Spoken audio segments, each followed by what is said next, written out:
जो बताएगी बोलते जाओ।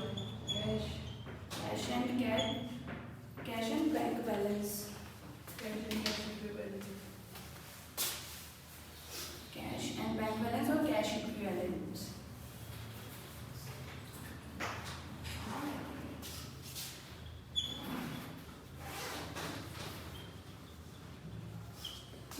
सेकेंड वन इज डेटर्स, सभी डेटर्स या फिर trade receivables.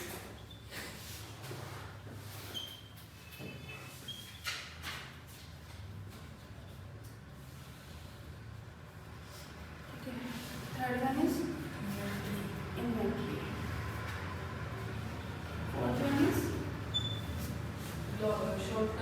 Short term loans.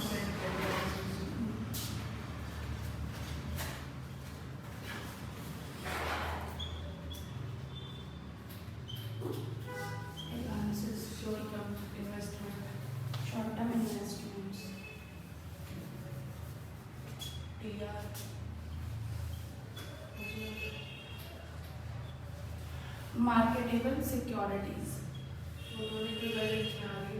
हाँ कोई बात नहीं, बट इक्विवेलेंट्स में तो सारी ही आ गई, उसको हम इस तरह से मान लेते हैं कि कैश के बराबर ही आ रही है, लेकिन इसको अलग से भी ऐड करते हैं। इसको लिखवाने का रीजन बताऊंगी।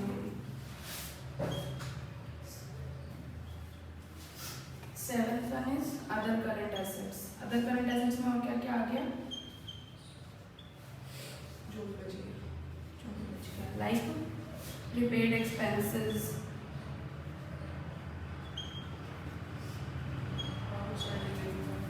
outstanding expenses, advance tax। ठीक है, अब देखो हमने पहले पढ़ा करंट रेशियो, इसको हम क्या कहते हैं कि विद इन 1 ईयर हमें कैश रियलाइज हो जाना चाहिए। ठीक है, करंट रेशियो में यही हम एग्जामिन करने की कोशिश करते हैं कि 1 साल के अंदर अंदर हम अपनी कितनी लायबिलिटी को पे ऑफ कर सकते हैं। जो अगर हम 1 साल मतलब शॉर्ट टर्म की लायबिलिटी कोई पे नहीं करेंगे तो लॉन्ग टर्म की तो कर ही नहीं पाएंगे। तो सबसे पहले हमारा फोकस इस पे होता है कि हमारे जो शॉर्ट टर्म के डेट्स हो रहे हैं ना उनको कितना पे कर देते हैं। तो हमारा जो लिक्विडिटी रेशियो है वो इसीलिए 1 साल के उसमें काम करता है। जितनी 1 साल या फिर उससे कम टाइम पीरियड होता जाता है, करंट रेशियो में हम 1 साल का देखते हैं, क्विक रेशियो में फिर टाइम लिमिट कम हो जाती है कि अगर इससे भी कम हमें कोई पे करना है अपना डेट तो हम क्या एग्जामिन करेंगे कंपनी का क्विक रेशियो कितना है कंपनी का। उससे भी कम करते हैं तो हम देखते हैं कैश रेशियो कितना है। ऐसे कुछ ड्यूरेशन कम होती जाती है हमारी। बेसिकली ये किस पे काम करता है? जो ये वाला रेशियो है लिक्विडिटी रेशियो हमारी डेज पर, ड्यूरेशंस पर, कि कितनी ड्यूरेशंस आपकी कितनी ड्यूरेशन की लायबिलिटी को आप पे कर सकते हो। अगर 1 साल की लायबिलिटी पे करनी है तो करंट रेशियो देख लो कंपनी का कैसा है। अगर उससे भी कम की लायबिलिटी पे करनी है तो क्विक रेशियो देख लो, उससे भी कम की देखनी है तो कैश रेशियो देख लो। ठीक है, ये ड्यूरेशन को एग्जामिन करते रहता है। तो ये तो मेरी सारी आ गई करंट रेशियो में। अब क्विक रेशियो का फॉर्मूला बताओ मेरे को। 12th में पढ़ा होगा ना क्विक रेशियो? नहीं पढ़ा?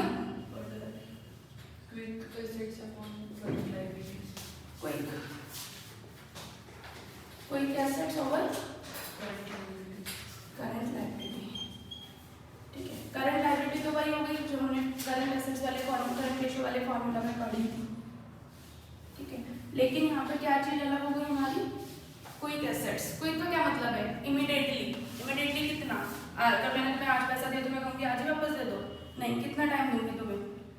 जैसे करंट रेशियो में मैंने कितना टाइम देखा था? कम से कम 1 साल, लेकिन इसमें हमारी टाइम लिमिट और कम हो जाएगी। कितनी हो जाएगी? कम से कम 2-3 महीने। ठीक है, 2 या 3 महीने में तुम मेरा पैसा वापस कर पाओगे या नहीं कर पाओगे। अगर किसी से कंपनी ने डेट लिया है, कुछ पैसा लिया है, तो कंपनी 2-3 महीनों के अंदर उसको कितना चुका पाएगी? वो कैसे एग्जामिन करेंगे? क्विक रेशियो देख के कंपनी का। अब क्विक रेशियो कैसे निकालेंगे? हमारा क्विक मतलब इमीडिएटली एकदम से। ये कैसे निकालेंगे? इसमें हमारी सारी करंट एसेट्स आ जाती है, लेकिन कुछ करंट एसेट्स नहीं आती जो क्विकली मतलब इमीडिएटली हमें कैश नहीं दे पाती। कौन सी ऐसी है जो हमें इमीडिएटली पैसे नहीं दे पाती? कौन सी करंट एसेट्स में से ऐसी है जिससे हमें इमीडिएटली पैसा नहीं मिल पाएगा? उसको हटा देंगे हम। इन्वेंट्री हो गई और प्रीपेड एक्सपेंसेस। अब इसका रीजन बताओ मुझे। हमें जैसे कई बार तो याद रहता है, लेकिन कई बार पेपर में हम कंफ्यूज हो जाते हैं, दिमाग से स्किप हो जाती है बहुत ही इजी चीजें भी। तो हमें इसको इसके पीछे का लॉजिक याद रखेंगे ना तो कहीं ना कहीं हमें कभी भी स्किप नहीं होगा। तो इन्वेंट्री को क्यों हटा देते हैं हम क्विक रेशियो में से? याद किया था। है किसी को पता? इन्वेंट्री और हम प्रीपेड एक्सपेंसेस को ही क्यों हटा के बाकी सबको क्यों नहीं हटाते? क्यों? क्योंकि देखो इन्वेंट्री है, बिकी जाएगी। हाँ ये भी होता है बिकी, ये शॉर्ट नहीं होता कि बिकी जाएगी। दूसरा ये होता है कि मैंने क्या बोला, 2-3 महीनों के अंदर अंदर मुझे मेरा पैसा चाहिए। जिस मैंने तुम्हें पैसा दिया, तुम कंपनी हो, मैंने तुम्हें पैसा दिया, तो मैं क्या कह रही हूँ कि मुझे 2-3 महीनों में अपना पैसा वापस चाहिए। अब तुमने वो पैसा किस में लगा दिया, अपनी इन्वेंट्री में। क्या तुम इन्वेंट्री को बेच दोगे? रॉ मटेरियल लाए इन्वेंट्री में, क्या रॉ मटेरियल एकदम से हो जाएगा यूज? नहीं, उसको टाइम लगता है। 2-3 महीने तो कई बार ऐसा होता है यूज होता भी नहीं है, वो कम से कम 6 महीने तक पड़ा रहता है। तो मेरी तो क्विक रेशो की सेटिस्फेक्शन को पूरा नहीं किया उसने, तो मैं इसको हटा दूंगी। ऐसे ही फिनिश गुड्स बन गया। कई बार फिनिश गुड्स भी एंड तक नहीं बचता, क्लोजिंग स्टॉक बचता है ना हमारे पास, तो हमारी इन्वेंट्री बच गई एक तरीके से, तो हम इस चीज को हटा देंगे क्योंकि इससे हमें पैसा रियलाइज नहीं हो पाता। डेटर्स है, इनसे हम कह देते हैं भैया मेरे को 2-3 महीनों में किसके पैसे देने हैं, मैं तेरे को उधार दे रहा हूँ, तो मेरे को 2-3 महीनों में वापस कर दो। तो ये हमारा क्विक रेशो का पार्ट बन जाएगा। दूसरी चीज, अभी देखो प्रीपेड एक्सपेंसेस, जो एक्सपेंसेस हमने पहले से ही पे कर दिए किसी को, जो खर्चा किसी को हमने पहले से दे दी, क्या उससे हम वापस मांगेंगे वो दे देगा इतना इजीली? नहीं देगा वो हमें। हम अगर किसी को पैसे दे चुके हैं, किसी की लाइबिलिटी हमने ये किराए पे ले रखा, रेंट पे ले रखा, इसका रेंट चुका दिया हमने, पहले से चुका दिया। अब दिसंबर चल रहा है, जनवरी का रेंट भी मैंने दिसंबर में चुका दिया, और मैं उससे कहती हूँ भाई मेरे को पैसे की जरूरत है, मैं तेरे को पैसे दे दिए, तो मेरे को वापस दे दे। क्या वो दे देता है? नहीं देता। वो कहता है तेरे को अगले महीने में तो देनी है, अगर तू मेरे से लेके दे रहा है मतलब तेरे पास पैसे नहीं है, तो मेरा तू रेंट कैसे चुकाएगा? ऑलरेडी मेरे को जो चीज़ मिल चुकी है मैं क्यों दूँ वापस तुझे? तो इसीलिए हमने कोई अगर पहले से खर्चा भी कर दिया ना, वो भी हमें क्विकली वापस नहीं मिलता। इसलिए ये दो चीज़ें हमारी हमेशा हट जाती है क्विक रेशो से। ठीक है, सिर्फ यही दो चीज़ें हट जाती है। लिख लो एक बार अपना नोट्स में, लिख लो ये वाली चीज़।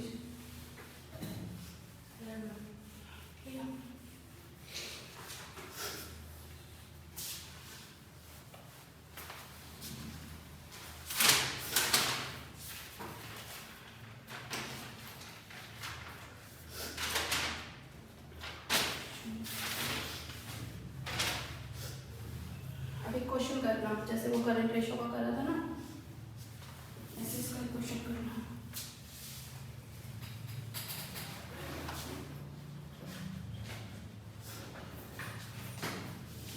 बेटा ने नोट्स प्रिपेयर कर लेना, जो भी बना लिया तो जो ना पेजेस में से जो बुक्स में फॉर्मूला लिखा है वहीं से देख लेंगे, उतना कन्वीनियंट नहीं रहता है। एंड में वो बड़ा बड़ा दिखता है ना हमें, जो आधा तो स्किप पे मार देते हैं, तो जो छोटी छोटी चीज़ें वाले बना के लाते हैं उसको लिख लेना।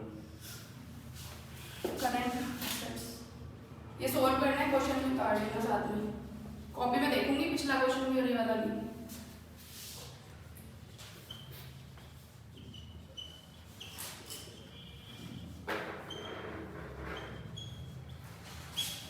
इसका सब्जेक्टिव पेपर होता है। अब सब्जेक्टिव है बस, फाउंडेशन में था जो था ऑब्जेक्टिव। अच्छा, अब किसी में कुछ सब्जेक्टिव नहीं, ऑब्जेक्टिव नहीं है, अब सब सब्जेक्टिव है। तो ये भूल जाना कि 1 मार्क्स वाला था।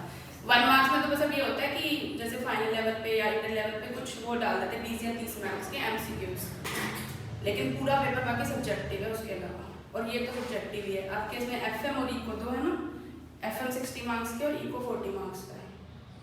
इको फॉर फाइनेंस ऐसा नाम है उसका। वो ऑब्जेक्टिव ऑब्जेक्टिव पूरा नहीं है उसमें, 3 मार्क्स। हाँ थ्योरी है, ये बोल सकते हैं थ्योरी है, वो पूरा ऑब्जेक्टिव नहीं है, लेकिन लिखना ही पड़ेगा उसमें भी। मार्क्स बाइफरकेट हो रखे हैं, अभी वो मार्क्स का भी बाइफरकेशन लिखवा दूंगी मैं तुम्हें, 3 मार्क्स के 2 मार्क्स के, लेकिन है सब्जेक्टिव ही, तो ये मत सोचना।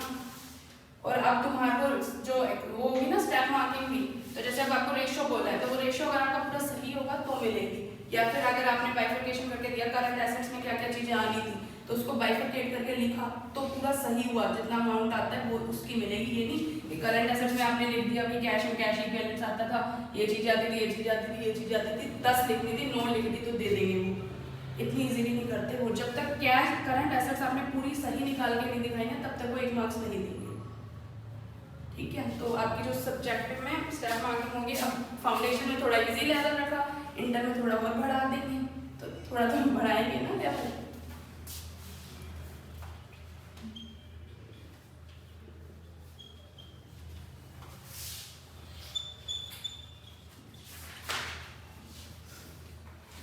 ये छोटे छोटे क्वेश्चन इसीलिए करा रही हूँ बीच बीच में कि थोड़ा बहुत जो कॉन्सेप्ट पढ़ गया हो ना वो समझ आता जाए।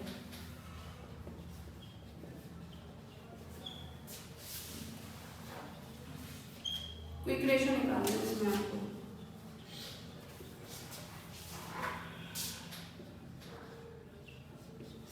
निकालो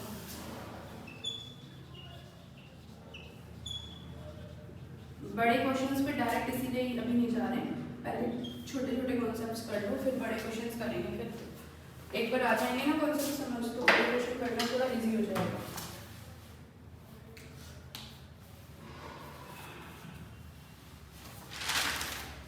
इसमें भी एक चीज़ याद रखना, जो इसमें तो है नहीं क्वेश्चन में, जो सैलरी डेटर्स में करंट एसेट्स में बताता है कि provision for doubtful debts less होगा, वही कॉन्सेप्ट चलेगा इसमें। इसको कैलकुलेट करो, करेक्ट को इक्वेशन करो। हो गया? क्या है आपका? 1:1 क्या 1:1 1:1? और बताओ।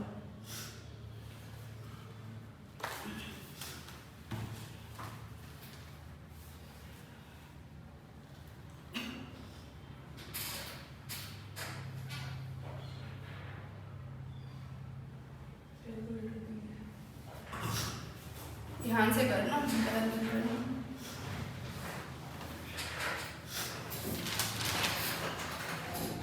आज मैं नीचे काम कर रहा हूँ।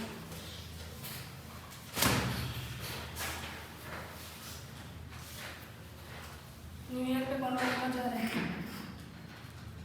न्यू ईयर पे कौन कहाँ कहाँ जा रहा है? नहीं आ रहा है भाई, उस दिन तो क्लास भी है हमारी, शायद ही है।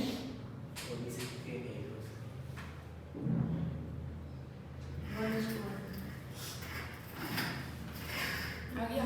क्या करा इसमें? कुछ नहीं करा, ऐसे आगे का बताओ क्या क्या क्या जल्दी से। करंट एसेट्स है, हमें क्या निकालना है? क्विक रेशो निकालना है। क्विक रेशो के लिए हमें सबसे पहले क्या चाहिए? Current assets over current liability. Current assets के लिए क्या किया? क्या क्या करंट एसेट्स के लिए क्या क्या ऐड किया बताते जाओ। हाँ, 4,40,000 में से क्या माइनस कर दिया?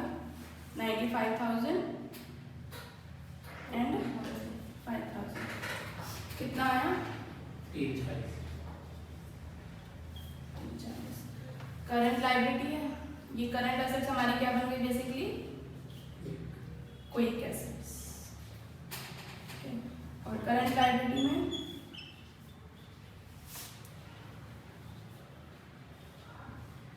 करंट लायबिलिटी में क्या किया? कुछ नहीं किया। ट्रेड पेपर्स ऐड तो नहीं किए? क्यों नहीं किए?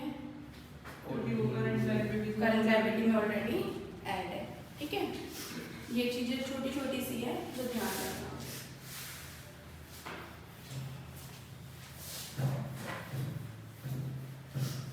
ये पता है, जब ऐसे मैंने सिंपल सा क्वेश्चन दिया तब तो याद रहता है हमें, और मैंने इसमें सिर्फ ट्रेड पेपर लिया। जब हमारा फुल फ्लैश बड़ा क्वेश्चन बन जाता है ना, तब हम स्किप कर जाते हैं। जो चीज़ें हमें पता होती है तब भी हम स्किप कर जाते हैं।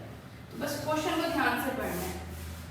कॉन्सेप्ट सारे छोटे छोटे ब्रेक करके इसलिए करवा रही हूँ कि पहले कॉन्सेप्ट समझ लो, उसके बाद क्वेश्चन को बहुत ध्यान से पढ़ लेना, बहुत आराम से निकल जाएगा पेपर। और ये स्कोरिंग मार्क्स है, स्कोरिंग सब्जेक्ट है आपका। और सबसे ज़्यादा एफ इको तो थ्योरी बेस हो जाता है थोड़ा सा, तो थ्योरी 40 मार्क्स की आती है, उसको साइड में रख दो एक बार। अगर इसमें मार्क्स सिक्योर कर लिया ना 60 मार्क्स के पेपर में, तो पास हो सब्जेक्ट में। ठीक है, अब अगला हमारा कौन सा था? Cash ratio. सेपरेट नोटबुक बनानी। सेपरेट नोटबुक बना लेना। थ्योरी तो याद करा दूंगी मैं अपने आप, जैसे रेशो की सिर्फ एक डेफिनेशन दी, अब वो नहीं भूलोगे तुम लोग, बस थ्योरी तो अपने आप याद होगी। थ्योरी तो करा दूंगी ना, टेंशन ना ले। आज तक कभी सोची थी रेशो की डेफिनेशन याद हो जाएगी इस तरीके से, चाहे वो लिखी हुई है, वो एक एक वर्ड है, आप तो चलते हुए किसी को बोलेगी तो याद रहेंगे, नहीं रहेंगे, तो थ्योरी हो जाएगी। कुछ नहीं, थ्योरी को ब्रेक करने के लिए समझा दूंगी।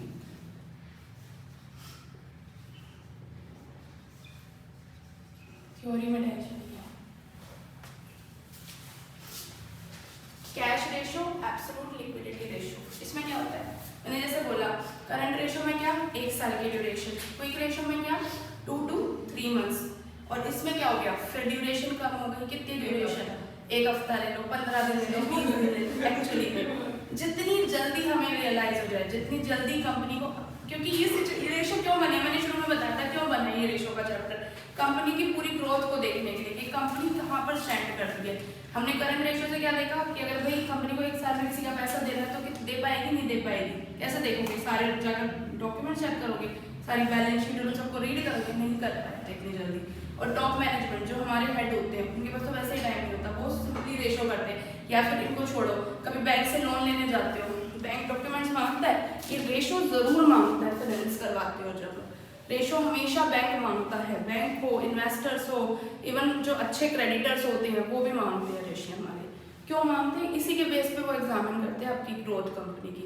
उनके पास टाइम नहीं है कि वो जिसको दे रहे हैं, इन्वेस्टर्स का काम ये है कि इन्वेस्ट कर रहे हैं, अब वो इन्वेस्ट वहीं तो करेंगे जब उन्हें फायदा दिखेगा। अब वो इन्वेस्ट करने के लिए पहले रेशो देख लेते हैं कंपनी का। करंट रेशियो से पता चल गया, अभी तक तुम्हें नहीं पता होगा कि करंट रेशियो ने ये पढ़ा एसेट्स ओवर लायबिलिटी, सिर्फ इतना याद किया, लेकिन एक्चुअली में कहाँ यूज होता है। अब फाइनल कर रहे हो, सीए फाइनल में भी आओगे, इंटर में भी हो, अगर कहीं जाओगे तो प्रैक्टिकल लाइफ में कहाँ एक्सपोजर हो रहा है वो तो देखना पड़ेगा। वो कैसे पता चलेगा कि करंट रेशियो कहाँ यूज हो रहा है? ऐसे कि पूरे एक साल अगर किसी को पे करना है कंपनी को तो क्या देखेंगे कंपनी का? Current ratio. कुछ टाइम की लायबिलिटी पे करनी है तो क्विक रेशियो, और बहुत ही क्विकली, क्विक से भी क्विक, इमीडिएटली पे करनी है तो क्या चेक करोगे? Cash ratio. कैश रेशियो का फॉर्मूला बताओ क्या होगा? कैश रेशियो का formula cash and bank balance और प्लस मार्केटेबल सिक्योरिटीज, इसलिए मैंने लिखा था उस टाइम, ठीक है। और यहाँ पर करंट लायबिलिटी आपकी सेम रहेगी, इसमें सिर्फ दो ही चीजें ऐड होगी, ठीक है। क्या क्या ऐड होएगा सिर्फ हमारा? क्या इसमें आप एक बार ये लिख लेना क्या क्या ऐड नहीं होएगा, मैं बोलती जा रही हूँ, लिख लेना। कैश एंड बैंक बैलेंस, पहले हेडिंग बना लो जैसे उस टाइम मैंने थी ना, cash and bank balance, marketable securities, inventories, formula ये है, फॉर्मूला लिख लो।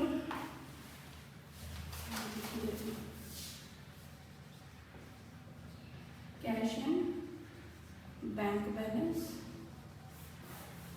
दूसरा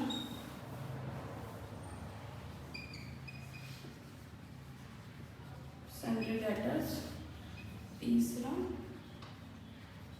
इन्वेंटरीज, चौथा वो क्या है लिख रहे हो अभी? ये लिख रही हूँ कि क्या क्या चीजें नहीं आएगी और कौन कौन सी आएगी। कैश भी नहीं आएगा। कैश तो आएगा, फिर आप मैंने कहा मैं दोनों चीजें लिख रही हूँ, अभी टिक मार्क करा दूंगी।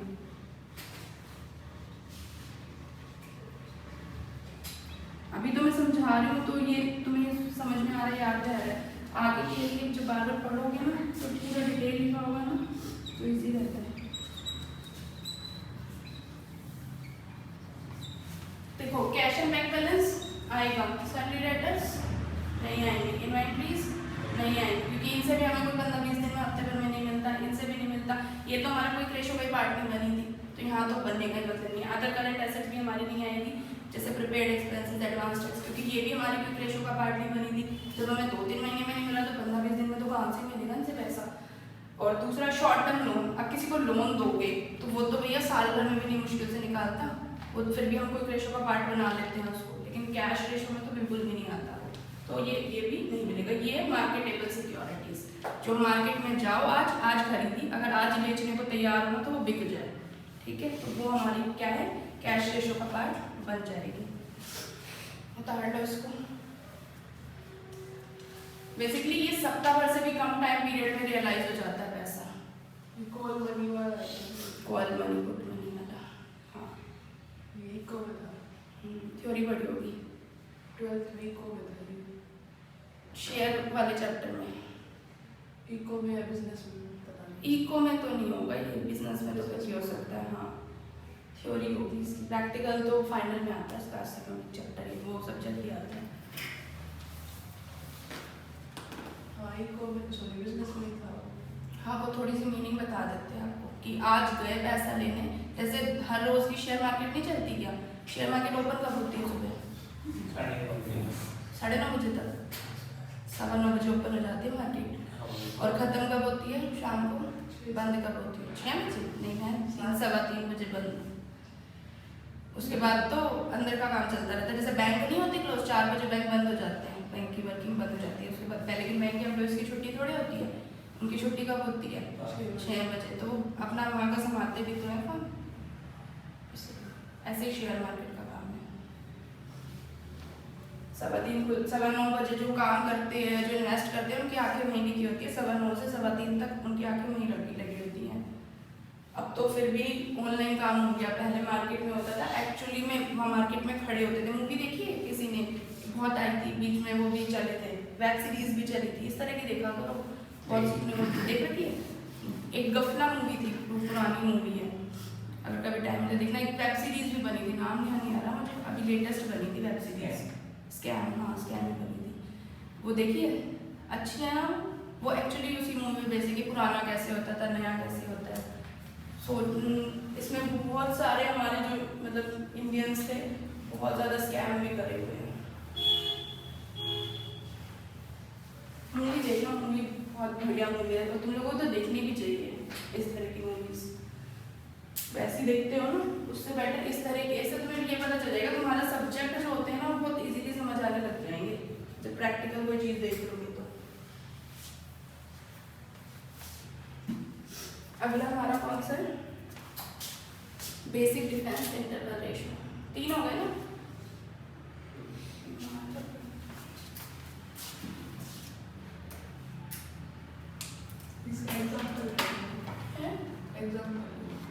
इसका एग्जाम्पल मैंने इसलिए भी कराया कि इसमें सिर्फ 2 ही चीज़ें ऐड हो गई थी। अभी छोटा सा ना कैश बैलेंस और मार्केटेबल सिक्योरिटीज।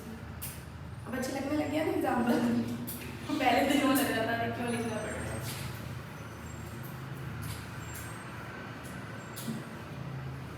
एग्जाम्पल से थोड़ा सा कुछ हो जाता है कि हाँ हमें ये आ गया।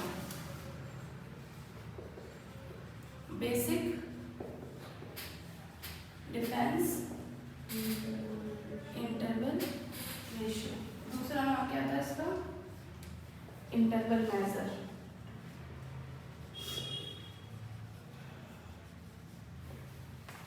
बेसिक डिफेंस इंटरवल रेशियो, इसका फॉर्मूला बताओ क्या होगा?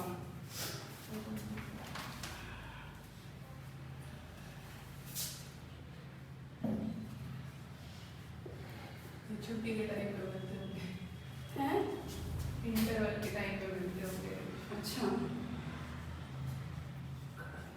मतलब जैसे बीच में जो टाइम बचता है, नहीं बुक्स वगैरह क्लोज होने के बाद।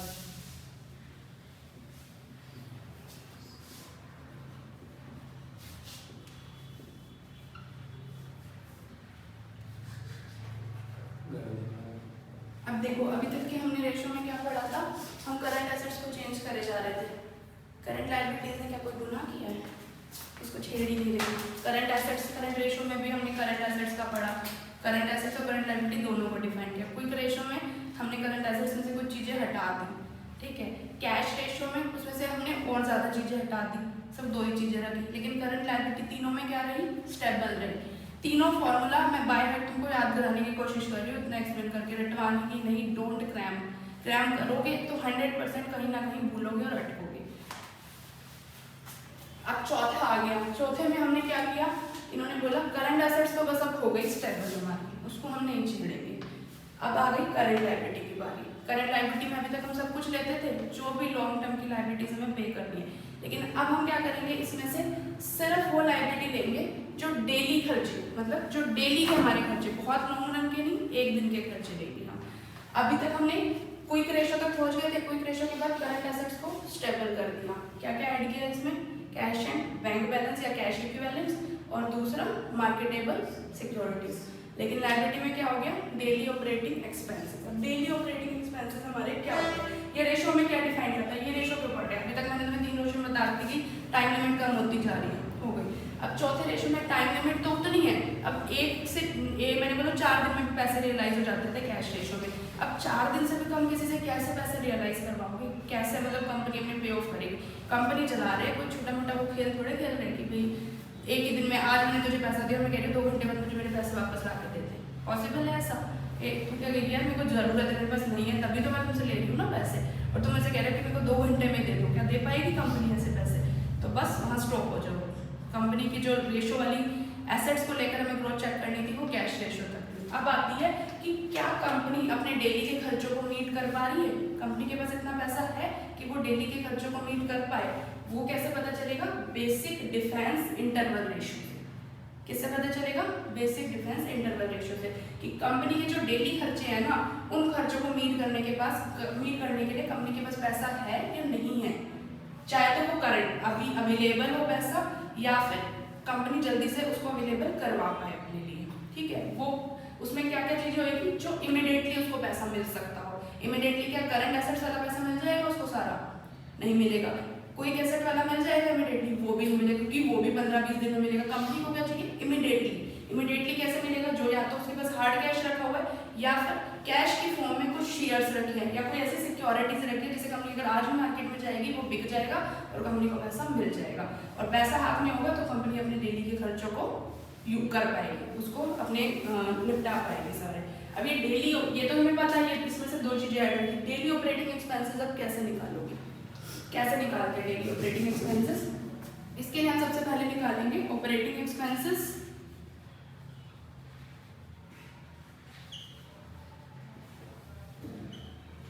और उसको किससे डिवाइड कर देंगे? 360 डेज से। वैसे तो साल में कितने दिन होते हैं?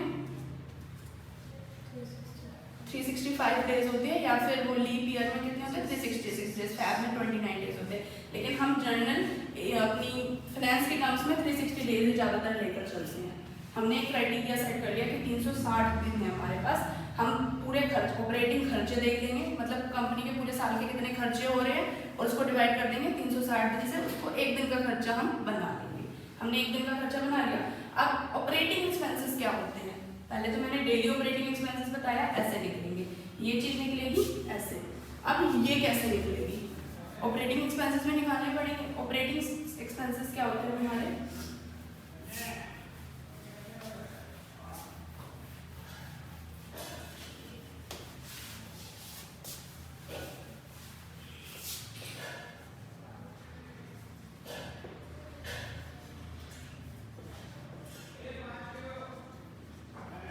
ऑपरेटिंग एक्सपेंसेस क्या होते हैं बताओ?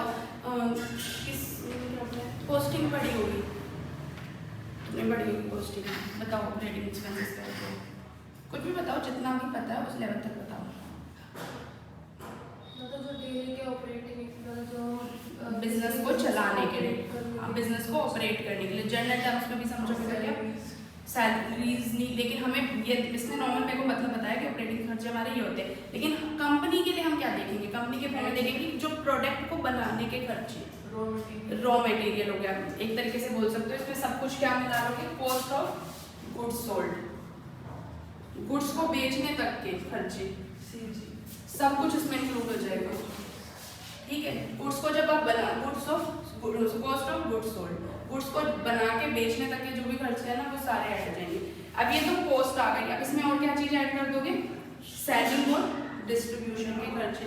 बंद हो गया, अब मार्केट में भी तो जाएगा ना वो, उस टाइम हमें क्या खर्चे करने पड़ते हैं? कई बार ऐसा होता है बल्क में कोई सामान मंगाता है तो उसको डिलीवर करने के खर्चे भी होते हैं। कई बार हमें अपने सामान की मार्केटिंग भी करनी पड़ जाती है, तो ये सारे सेलिंग और डिस्ट्रीब्यूशन के खर्चे। अब इसमें से क्या चीज हटा दोगी? डेप्रिसिएशन हटा दोगे एक तो, और क्या हटा दोगे?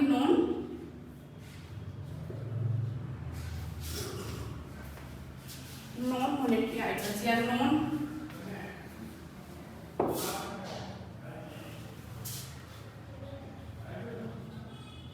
मॉनेटरी एक्सपेंसेस, जो मनी की फॉर्म में नहीं हो सकते डायरेक्ट। जैसे डेप्रिसिएशन है, वो क्या मनी की फॉर्म में होता है? नहीं होता। तो डेप्रिसिएशन को स्पेसिफिकली लिख दिया। बाकी डेप्रिसिएशन के अलावा कोई ऐसा खर्चा हुआ तो वो भी, जैसे अमोर्टाइजेशन वगैरह। अमोर्टाइजेशन किस पे होता है? नहीं पता? गुडविल और इंटेंजिबल एसेट्स पे। ठीक है, तो वो सारे खर्चे हम हटा देंगे। हो गया? क्या फॉर्मूला लिखा था मैंने? क्या लिखा था बताओ? क्या लिखा था? बेसिक डिफरेंस इंटरवल का फॉर्मूला क्या लिखा था? Plus marketable security divide by daily operating expense. और डेली ऑपरेटिंग एक्सपेंस कैसे निकलेंगे? Operating expense divide by 360। ठीक है, और ऑपरेटिंग एक्सपेंसेस को कैसे कैलकुलेट करोगे? Cost of goods sold plus selling और डिस्ट्रीब्यूशन माइनस डेप्रिसिएशन और माइनस नॉन मॉनेटरी आइटम्स। ठीक है, ये सारे जाएंगे हमारे। नॉन मॉनेटरी कह दो, नॉन कैश कह दो, ये सारे क्वेश्चन हमारे हो जाएंगे। इसका एक फुल फ्लेज बड़ा वाला क्वेश्चन होगा, ये बाद में कराऊंगी, इसका छोटा नहीं बन सकता। अगला कौन सा रह गया आपका? Net working capital. ये आप लोगों ने करा है 12th में भी। ये बेसिकली रेशियो नहीं है, बट इसमें दो फाइनेंशियल वेरिएबल्स के बीच में रिलेशनशिप है, इसीलिए ये रेशियो का पार्ट बन गया बस। ठीक है, इसलिए इसको नाम दे दिया, बट ये रेशियो नहीं है। वर्किंग कैपिटल कैसे निकालते हैं? वर्किंग कैपिटल कैसे निकालते हैं? नहीं पता? Current assets minus current. हाँ, तो बस ये रेशियो नहीं है इसीलिए। ठीक है, कई बार आपसे पूछ लिया जाता है ना वर्किंग कैपिटल निकाल के दिखाओ, तो वो वर्किंग कैपिटल कैसे निकालोगे? करंट एसेट्स और करंट लायबिलिटीज। कई बार आपको करंट एसेट्स दे देती है, ठीक है, और आपसे बोल दिया जाता है कि करंट लायबिलिटी निकाल के दिखाओ, वर्किंग कैपिटल दे दी। वर्किंग कैपिटल आपको दे दी, करंट एसेट दे दी, करंट लायबिलिटी निकाल सकते हो, निकाल लेंगे। बस इसी तरीका है ये बेसिकली रेशियो नहीं है, बट इसमें दो फाइनेंशियल वेरिएबल। फाइनेंशियल वेरिएबल क्या हो गए इसमें? एक तो करंट एसेट्स हो गई जिसमें पैसा इन्वॉल्व है, दूसरा करंट लायबिलिटीज हो गई, इसमें भी पैसा इन्वॉल्व है, इसलिए हमारा सिर्फ रेशियो का पार्ट बन गया। ये बेसिकली रेशियो है नहीं।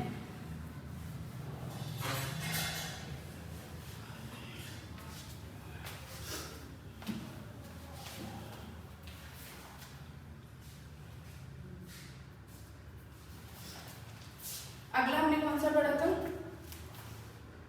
हमने टाइप्स ऑफ रेशियो में और कौन सा पढ़ा था? पहला पढ़ा था लिक्विडिटी रेशियो, सोल्वेंसी रेशियो, दूसरा शॉर्ट टर्म सोल्वेंसी हो गया ना, लिक्विडिटी और शॉर्ट टर्म। अच्छा तुम वैसे बोल रहे हो, liquidity ratio, solvency ratio, activity ratio और प्रॉफिटेबिलिटी रेशियो। तो हम दूसरा पढ़े सोल्वेंसी रेशियो।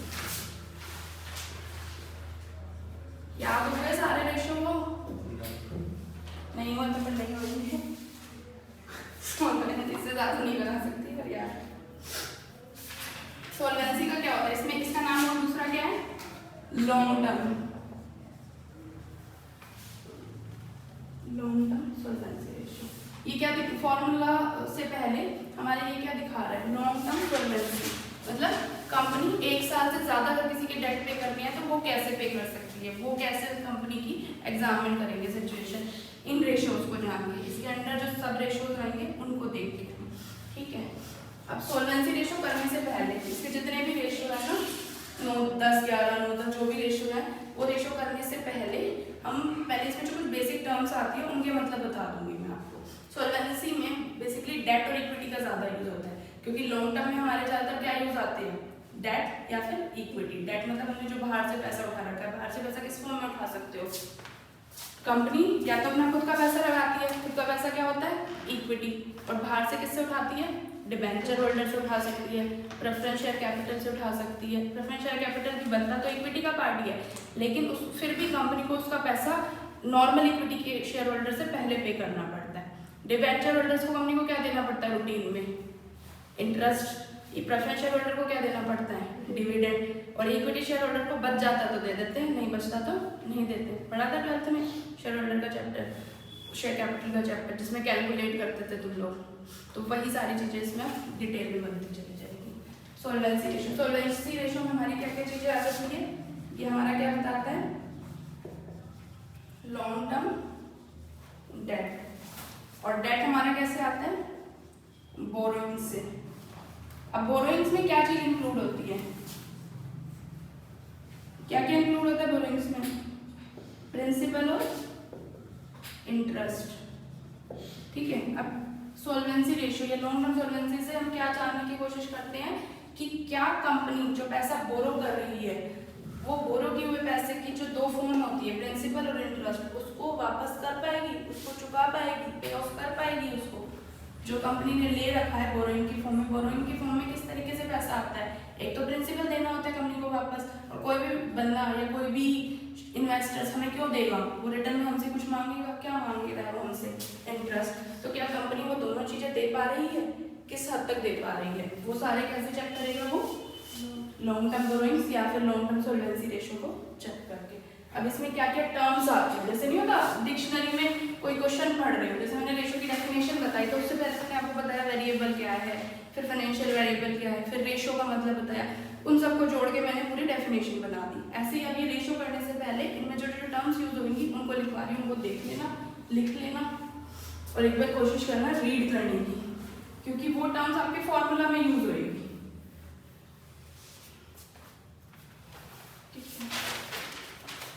पहली टर्म्स आ गई आपकी। लॉन्ग टर्म सॉल्वेंसी में दो चीजें यूज होती हैं। लॉन्ग टर्म डेट आप किससे ले सकते हो, या तो डेट से या फिर इक्विटी से, दो से ही ले सकते हो। एक तो डेट हो गया और एक इक्विटी हो गया। डेट क्या है हमारा, आउटसाइडर फंड से, आउटसाइडर से लिया हुआ पैसा है। और इक्विटी क्या है वो हमारा ओन फंड से, जो हमने खुद का लगाया हुआ पैसा। अब एक चीज बताना कि अगर कंपनी, अगर अमित कोई बिजनेस चला रहा है, स्टार्ट कर रहा है, ठीक है, अगर वो बिजनेस स्टार्ट कर रहा है, उसके पास 1 लाख रुपए है, लेकिन उसको उस बिजनेस को करने के लिए 3 लाख रुपए की जरूरत है, ठीक है, तो वो जब 3 लाख रुपए की जरूरत है तो क्या वो पूरा 1 लाख रुपए अपना खुद का पैसा लगा देगा, या कोशिश करेगा कि उस 1 लाख का 50,000 खुद का लगाए और बाकी मार्केट से उठा ले? दोनों में से कौन सी कोशिश करेगा वो? या तो अपना पूरा पैसा लगा दे और बाकी 2 लाख उठा ले, या फिर 50,000 लगाए और 2.5 लाख उठा ले। तो कौन सी सिचुएशन उसके लिए सही रहेगी आप लोगों के अकॉर्डिंग? ना, मैंने छोटा एग्जांपल दिया बहन, बड़ा एग्जांपल का मतलब ये नहीं है कि उसके पास उसको 50 करोड़ रुपए लगाने हैं बिजनेस में। कभी 3 लाख में ऐसे बिजनेस नहीं शुरू होते बड़े वाले। छोटी दुकान तो शुरू कर सकते हो, बड़ा बिजनेस नहीं शुरू कर सकते 3 लाख। मैंने सिर्फ एक एग्जाम्पल दिया, फिगर्स में मत जाओ तुम लोग कि 50,000 है, मैंने सिर्फ एक एग्जाम्पल दिया। अब बताओ कौन सी सिचुएशन उसके लिए आइडियल है? सेकंड कौन सी की 2.5 लाख 50 अपना लगाए और बाहर से ले? ऐसा क्यों बोला? सेकंड सिचुएशन क्यों है उसके लिए आइडियल? क्योंकि मैं अगर मान लो नहीं चला बिजनेस, हाँ, तो कम से कम 50,000 तो रहेगी। हाँ बिल्कुल सही बोला कि अगर वो पूरा 1 लाख लगा देगा, उसके पास खुद का पैसा भी नहीं बचा, बिजनेस भी डूब गया, बाहर वाले तो परेशान करेंगे, खुद के पास खाने के लिए रोटी भी नहीं है, तो क्या अगर वो अपना 50,000 बचा लेगा तो उसके पास एटलीस्ट अपने डेली के खर्चे करने के लिए पैसे हैं। फिर वो आगे सोच सकता है कि भाई मैंने जो उधार लिया था उसको मैं कैसे चुकाऊं। अगर वो पूरा 1 लाख अपना भी लगा देगा तो उसके पास 2 टेंशन खड़ी हो जाएगी। बिजनेस तो गया, बिजनेस से तो कुछ मिलना ही नहीं है, दूसरा जिनसे पैसा लिया था वो भी गया, और जो खुद के पास था वो भी बिल्कुल गया, तो उसके पास खुद की डेली एक्सपेंसेस चलाने के लिए भी नहीं है। तो सेम सिचुएशन कंपनी की होती है।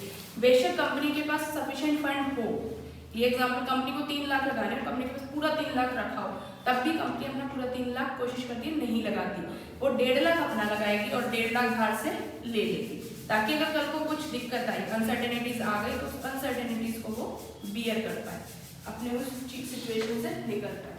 ठीक है,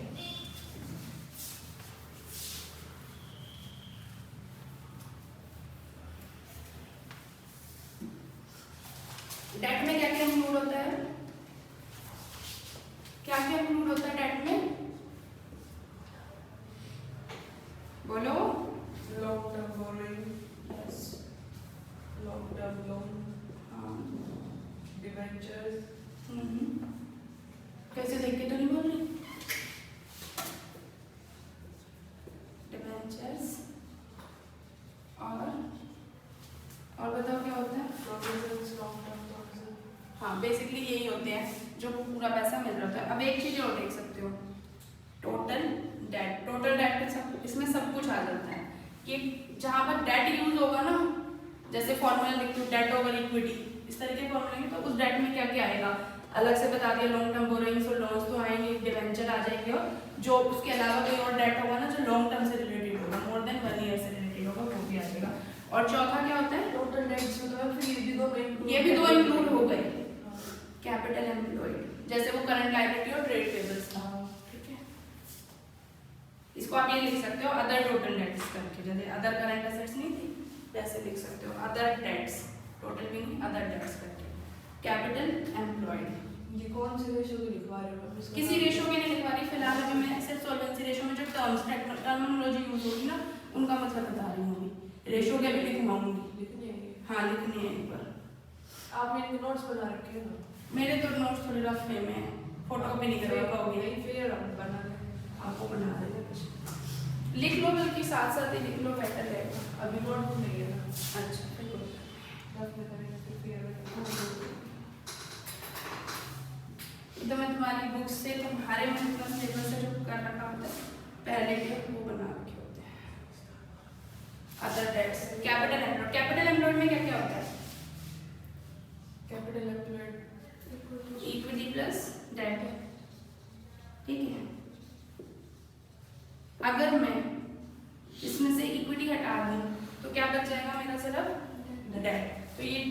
कैपिटल, जब अगर कई बार आपको दे रखा होगा कैपिटल एम्प्लॉयड, तो उस कैपिटल एम्प्लॉयड को पूरा नहीं लेना डेट का पार्ट बनाने के लिए, उसमें से आपको क्या हटाना पड़ेगा, नहीं वो कैपिटल एम्प्लॉयड का कुछ फॉर्मूला वो फॉर्मूले को भूल जाओ, मैं सिर्फ आपको अभी टर्मिनोलॉजी समझा रही हूँ, फॉर्मूला छोड़ दो, फॉर्मूला जहाँ जाएगा वो बता दूंगी, सिर्फ जर्नल टर्म समझ लो अभी, सिर्फ जर्नल है, इसका किसी का आपस में लॉजिकल वैसे लिंक नहीं है, सिर्फ जहाँ जहाँ ऐड करना होगा ना उसको बाइफिकेशन दे रही हूँ।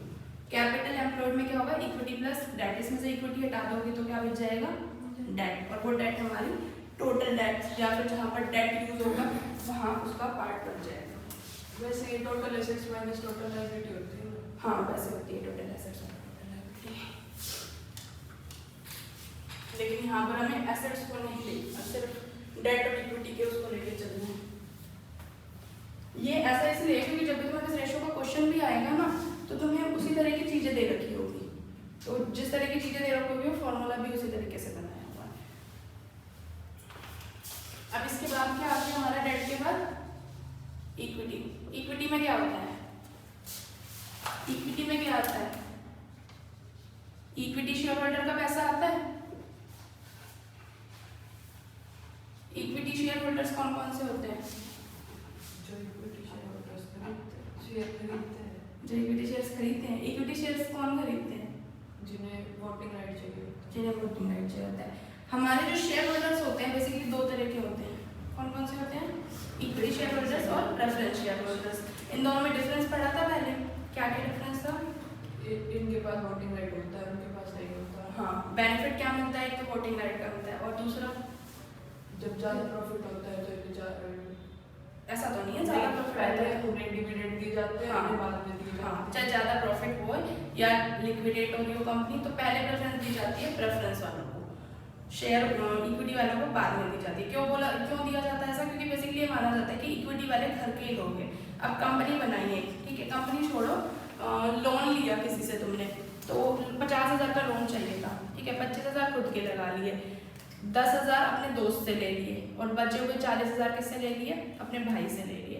तो अब आपके पास आपने पैसा कमा लिया, 1 लाख रुपए कमा लिए, तो सबसे पहले किसका पैसा पे ऑफ करोगे, दोस्त का। भाई का क्यों नहीं करोगे, घर की बात है, दे देंगे पैसे, ठीक है। तो सेम ऐसे ही है कि इक्विटी वाले घर की बात है वो पैसे बाद में दे देंगे, बट प्रेफरेंस वालों को बाद में पहले पैसे देने पड़ेंगे।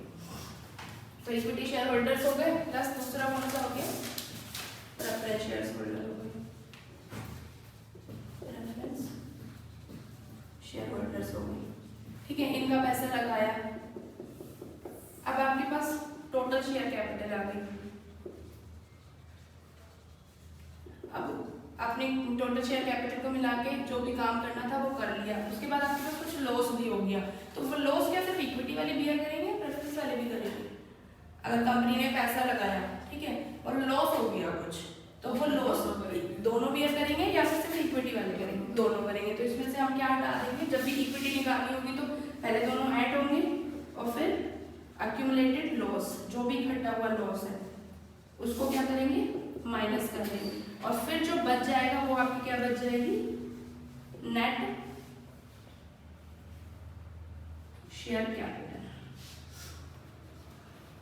ठीक है, ये आपकी नेट शेयर कैपिटल बच जाएगी, बाकी इक्विटी हो जाएगी।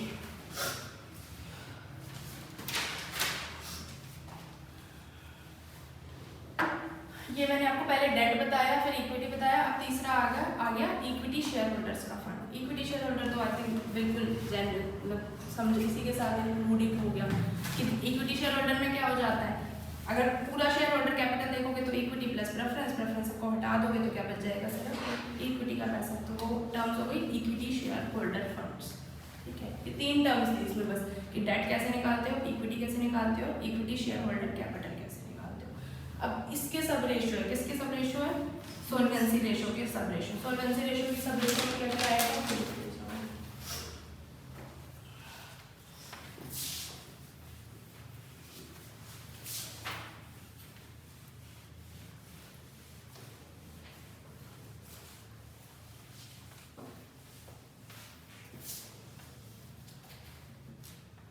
बोल दीजिए, डेट रेशियो लिख लेना, दूंगी नहीं नोट्स दे दूंगी बट लिखो, क्योंकि जब तक हाथ से नहीं लिखोगे ना तब तक आधा याद भी नहीं रहेगा। क्या पहला डेट इक्विटी। हाँ, जब तक हम अपने हाथ से खुद की नोट्स वैसे नहीं बनाते ना तब तक आधी याद भी नहीं रहती चीज़ें। डेट रेशो बोला, डेट इक्विटी नहीं, डेट रेशो। थोड़ा ना जुकाम हो रहा है आज मुझे, तो मुझे बार बार बुखार भी हो रहा है।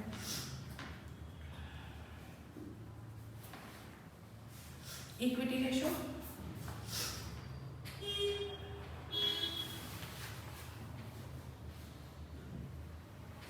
डेट इक्विटी रेशो,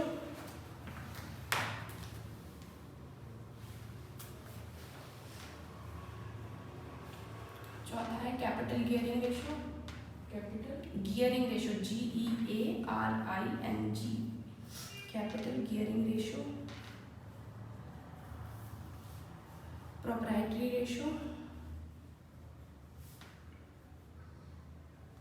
प्राइवेट वाली क्या होगी? PROPRIETORY।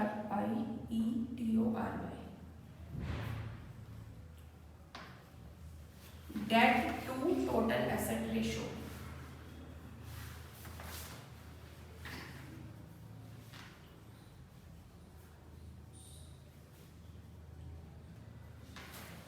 Fixed assets to long term fund ratio.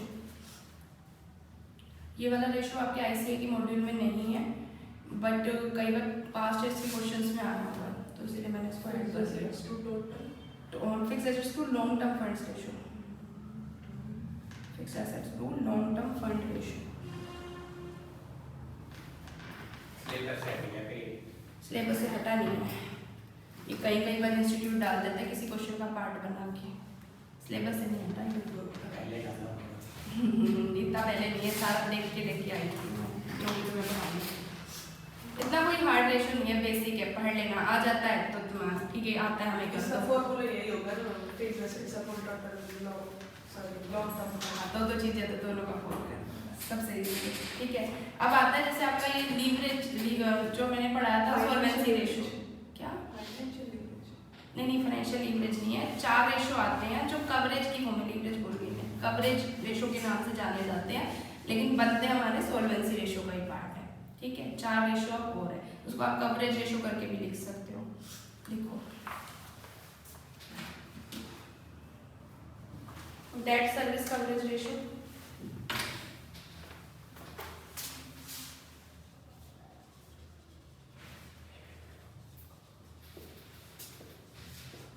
किसका पार्ट है?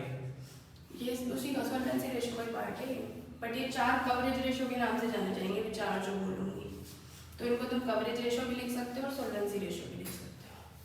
सॉल्वेंसी रेशो का पार्ट है कवरेज रेशो, और उसके पार्ट है हाँ, उसके पार्ट है।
नोट्स मिल गए उन लोगों को?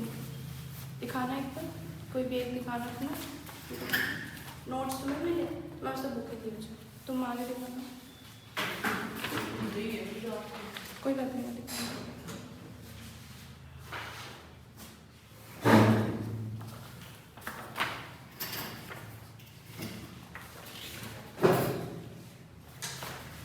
इसमें ना 2 पेज मुझे ऐसा लगा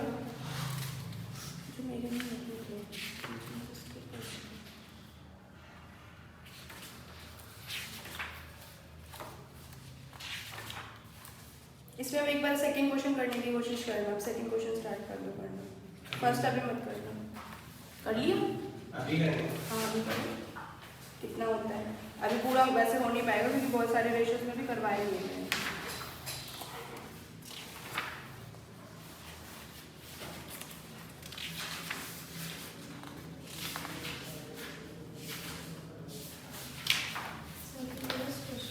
हाँ सेकेंड इलस्ट्रेशन आंसर कर देखना, सेकेंड इलस्ट्रेशन करो।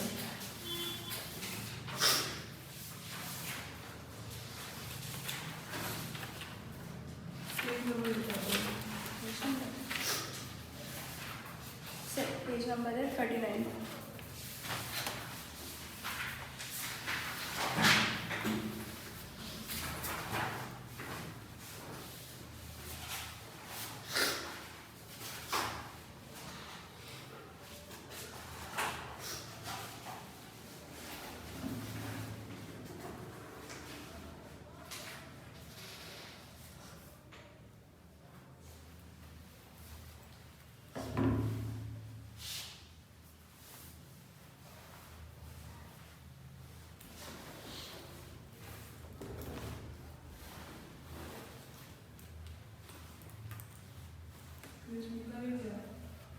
इसमें देखो कोई रेशियो निकालने की कोशिश करो, स्टॉक निकालने की कोशिश करो, कोई रेशियो तो दे रखी है।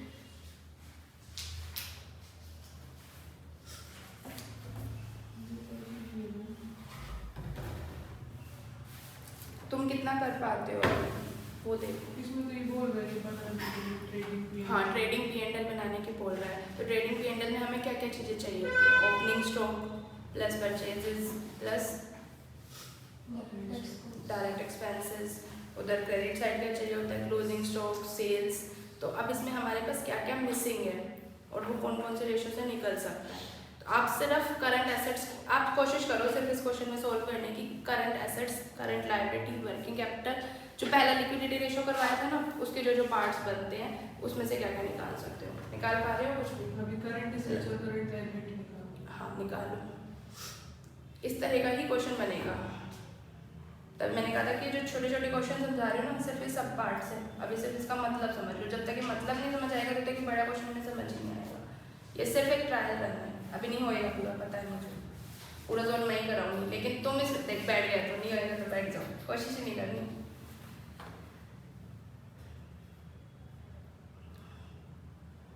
ये क्वेश्चन सारे तभी होंगे जब एक बार रेशियो तुम्हारे 3-4 जो सारे खत्म करा दूंगी। 3 या 4 क्लास में रेशियो की सारी डेफिनेशंस खत्म करा दूंगी। उसके बाद फिर प्रैक्टिकल ये बड़े क्वेश्चंस पर करंट एसेट्स तो हो गए 42,000 और करंट लायबिलिटी हो गई 40,000। करंट लायबिलिटी 40,000 कैसे निकाली? ये इसमें दे रखी है करंट लायबिलिटीज तो सभी। करंट लायबिलिटी तो 40,000 दे दी और उसके बाद ये स्टॉक, रिसीवेबल और बैंक हो गए करंट एसेट्स। इसमें से ये बताओ तुम लोग टोटल करंट लायबिलिटी निकाल सकते हो? टोटल हाँ ये करंट लायबिलिटी तो होगी। टोटल करंट लायबिलिटी टोटल में क्या आ जाएगा? देखो कुछ होती है टोटल में, P&L लिया जाएगा, सब कुछ लिया जाएगा, सब कुछ। शेयर कैपिटल तो करंट थोड़ी है। शेयर कैपिटल करंट नहीं है, वो तो लॉन्ग टर्म करंट नहीं है, लेकिन टोटल का तो पार्ट है। फिर आपको टोटल करंट पूछ रहे हैं। नहीं टोटल अच्छा current, total liability total liability तो सारे आ जाएंगे। सारी में क्या क्या आएगा? 157,000। 157,000 पक्का? देखो बहन तो ये डेट लेना है, इक्विटी नहीं लेनी। क्या इक्विटी नहीं लेनी, डेट लेना है। लायबिलिटी है, लायबिलिटी नहीं हो रहा, नहीं आ रहा ना समझ। कोई बात नहीं, इसको पूरे क्वेश्चन को मैं करा रहा हूँ। तुम रहने दो, एक बार कोशिश कर रही थी कि क्या पता तुम लोग कर पाओ, थोड़ा सा रहने तो प्रैक्टिकल में सारे मैं ही सोल्व करा दूँगी। अब एक बार इस पे आ जाओ 30 पेज पे।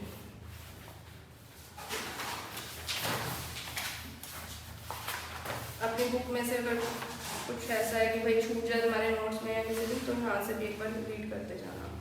पहला हमारा इसमें दे रखा है करंट रेशियो।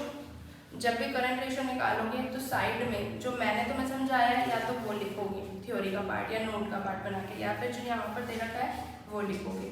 वो तुम्हारी चॉइस है कि क्या तुम्हें याद रहता है। कभी भी क्वेश्चन अगर पेपर में आता है तो सिर्फ करंट रेशो निकाल के मत सोल्व करके आ जाना, थ्योरी ज़रूर पार्ट बना देना, ज़रूर थोड़ा सा स्पीड अप इतनी कर लेना कि तुम बना पाओ। पेपर में सोचते हो नहीं मिल रहा टाइम, छोड़ो रेशो निकालो और जाओ, कोशिश करना थ्योरी का पार्ट ज़रूर बनाना उसमें।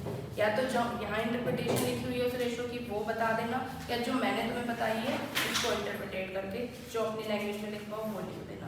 इसमें सिंपल सा फॉर्मूला दे रखा है current assets over current liability, और इंटरप्रिटेशन में क्या दे रखा है simple measure that estimate whether the business can pay short term debts, और आइडियल रेशो क्या हो गया 2:1। हमारा करंट रेशो का फॉर्मूला यही बताता है हमें कि क्या आप पे कर पाते हो शॉर्ट टर्म डेट्स को या नहीं पे कर पाते हो, और इसका आइडियल रेशो हो गया 2:1। क्विक रेशो का आइडियल रेशो क्या था 1:1। ठीक है, अब क्विक रेशो हमें क्या दिखाता है, मेजर करता है ability to meet current debt. उसमें तो बोल दिया कि बिजनेस की लायबिलिटी पे कर पाते हो नहीं कर पाते, और इसमें क्या बोल दिया करंट डेट जो क्विक होता है या इमीडिएट पेमेंट होती है। इसमें आप टाइम लिमिट भी दे सकते हो, ऊपर में दे सकते हो विद इन 1 ईयर पे कर पाते हो या नहीं कर पाते हो, और नीचे में क्या दे सकते हो विद इन 2-3 मंथ्स पे कर पाते हो या नहीं कर पाते हो, इमीडिएटली कर पाते हो नहीं कर पाते हो, क्विकली कर पाते हो या नहीं कर पाते हो। जो आपका जो थ्योरी बनता है ना 60 मार्क्स का जो पेपर आता है उसमें जो लास्ट क्वेश्चन बनता है ना उसमें भी यही होता है। कई बार थ्योरी के में डिफरेंसेस पूछ लेते हैं, इसमें तुम्हें वो भी बताने वाली थी ना पेपर का बाइफर्केशन।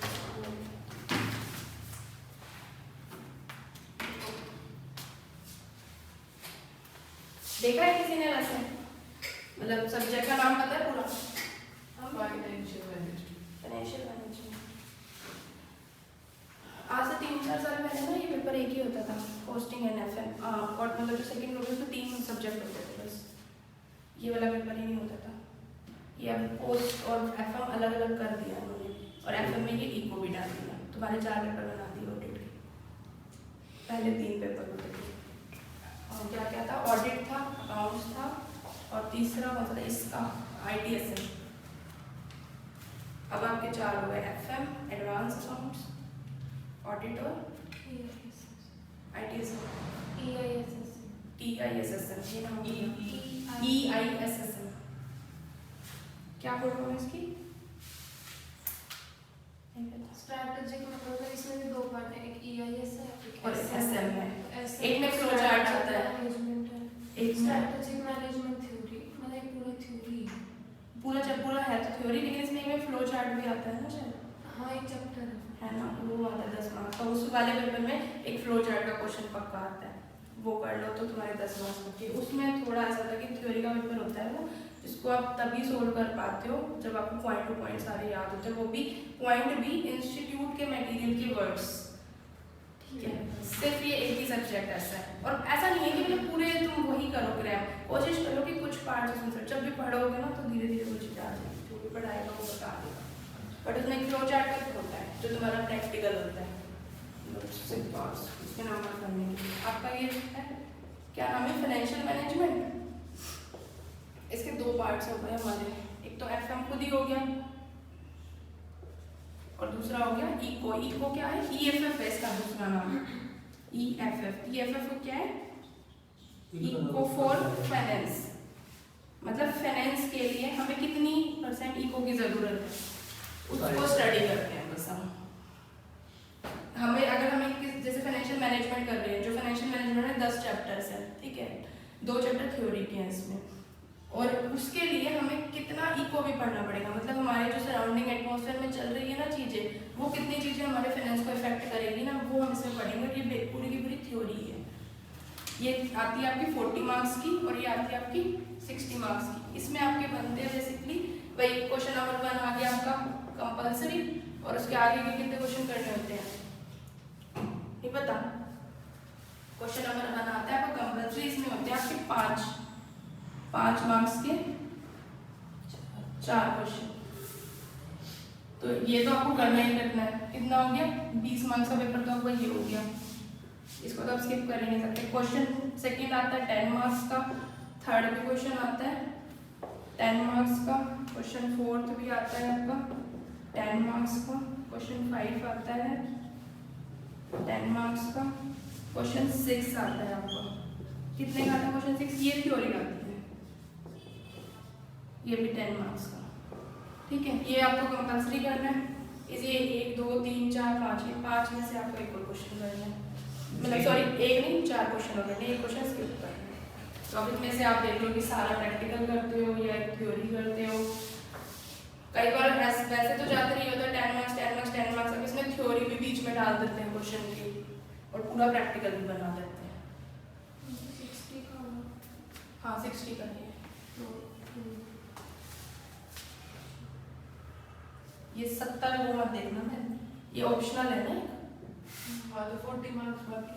40 मार्क्स इसमें EEFF में इको के उसका बाइफिकेशन बताती हूँ, उसका ना मतलब छोटे छोटे पार्ट्स में वो थ्योरी याद हो जाएगी ना तो हो जाएगा पूरा मतलब। बट इसमें से जैसे ये 60 है ना, तो अगर आपने सही कर लिया ना तो पूरे 60 भी ला सकते हो इसमें। तो इसमें एक्चुअली में नहीं दिक्कत नहीं होती, इसमें 60 लाने में बहुत दिक्कत नहीं होती। कुछ चैप्टर्स ऐसे जैसे रेशियो वाले हैं उनमें कुछ मतलब हार्ड एंड फास्ट नहीं होगा, बस ढंग से पढ़ लो और एक बार रेशियो निकालने आ जाए। एक बार अगर ग्रिप बन गई ना तो वो क्वेश्चन आप पेपर में भी दिक्कत नहीं होगी रिवाइज करने में भी, लेकिन उनकी प्रैक्टिस चाहिए आपको। तो पहले सबसे पहले उस प्रैक्टिस के लिए भी बेसिक टर्म्स पता होनी चाहिए। कई बार अगर आप फॉर्मूला भूल जाओ, कंफ्यूज हो जाओ, क्वेश्चन इस तरह से आएगा जैसे दे रखा है तो वो घुमा फिरा के अंदर तक घुमा दिया। अब जैसे मैंने तुम्हें दिया था वो करंट लायबिलिटी में ट्रेड पेबल्स ऐड है, वो तुम्हें पता था, कई बार कर रखा होगा और वो छोटा सा था तो तुम्हें नजरों के आगे थी, वो 4 चीजें थी, दिमाग चल गया। लेकिन वो क्वेश्चन के अंदर जब घूम जाएगी ना इस तरह के क्वेश्चन में तुम्हें पता ही नहीं चलेगा कि कहाँ पे। हाँ इसीलिए मैंने तुम्हें दिखाया एक बार कि देखो ऐसा नहीं है कि क्वेश्चन बिल्कुल स्ट्रेट फॉरवर्ड पूछा जाएगा तुमसे, लेकिन ये छोटी छोटी टर्म्स पता चल गई ना तो अंदर धीरे धीरे जब ये क्वेश्चन कराऊंगी ना तब तुम कहोगे कुछ दिक्कत नहीं थी, और अभी तुमको ये कुछ नहीं समझ आ रहा, यही डिफरेंस में तब पता चलेगा। ठीक है, फाइनेंशियल मैनेजमेंट में आगे 60 मार्क्स का। अब EFF,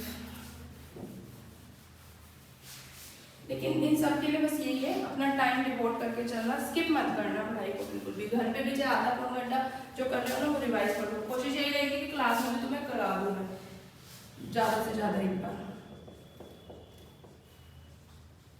eco for finance, eco for finance में क्या है आपके, इसमें बाइफिकेशन होता जाएगा, बहुत अजीब सा है। इसमें प्रैक्टिकल और थ्योरी मिक्स होती है। प्रैक्टिकल ज़्यादा बड़ा नहीं होता, छोटे छोटे प्रैक्टिकल होगा। जैसे आपका वो इसमें बोलो चौथा सब्जेक्ट है थ्योरी का है ना, उसमें सिर्फ एक फ्लो चार्ट प्रैक्टिकल का है, ऐसे इसमें कुछ थोड़ा बहुत प्रैक्टिकल है जो छोटे मार्क्स का आएगा। कितना 3+3 और थ्योरी आएगी आपकी 2+2, मतलब 3 मार्क्स के 2 बन गए। या तुम्हारा जैसे कोई भी और पेपर बनता था, एक क्वेश्चन दे दिया उसमें एक पार्ट 3 नंबर का, एक पार्ट 2 नंबर का है, तो इस तरह के पार्ट्स बन जाते हैं। 2 पार्ट्स 3 नंबर के, थ्योरी में 2 पार्ट्स 2 नंबर के, या 2 अलग अलग क्वेश्चन दे दिए, इस तरह से बनता जाएगा। क्वेश्चन 7 ऐसे ही हो जाएगा, क्वेश्चन 8 में भी ऐसे ही होएगा, 5 नंबर का, एक 3 नंबर का प्रैक्टिकल और एक थ्योरी आएगी 2 नंबर की। 7 8 9 10 11 तक इसमें बनेंगे ऐसे 5 3 3 3 2 2 2, कईयों में 3 पार्ट्स आ जाएंगे, मतलब छोटे नंबर के बनेंगे। तो इसलिए इसमें वो करना इजी है, स्टोर करना। क्या हो सकता है कि मैं थ्योरी के 2 क्वेश्चन में से एक क्वेश्चन आए सिर्फ, ये तो घबरा गई ऐसा लग रहा है मुझे, है ना। इसमें घबराने की नहीं है, बल्कि तुम्हें ना फाउंडेशन से ज़्यादा इजी लगेंगी ये चीज़ अगर पढ़ रखी है और टाइम डिवोट कर रखा है तो। क्योंकि ऑब्जेक्टिव में क्या होता था, आता है तो नंबर, जैसे वो बोलता था ना ऑब्जेक्टिव में दिक्कत है क्योंकि आप हैं परसों कौन कह रहा था, 4 में से मुस्कान कह रही थी, चौथी का मैथ। तो ऑब्जेक्टिव में बस ये होता है कि आता है तो सही बिल्कुल, लेकिन इसमें अगर आपने थोड़ा 3 मार्क्स के में भी 2 मार्क्स जितना लिख लिया ना, लेकिन थ्योरी हमेशा वैसे ही लिखना जैसे बता रही हूँ। अगर तुमने जैसे 12th और 11th में करी है ना कि भैया थ्योरी है, कुछ भी लिख के आ जाओ उसके अंदर, कुछ भी तो नहीं मिलेगा कुछ भी नंबर। यहाँ तुम्हें टर्म्स उसी की लिखनी पड़ेगी जो इंस्टीट्यूट ने दे रखी है खास के, हमें उनको ही याद करना पड़ेगा। याद मैं बता दूँ फर्स्ट टाइम टू वर्क करा आज क्लास अभी खत्म हो गया, बट अब हम करेंगे प्रैक्टिकल से करेंगे। मैं इतनी दूर से ट्रैवल करूँ तो आगे करती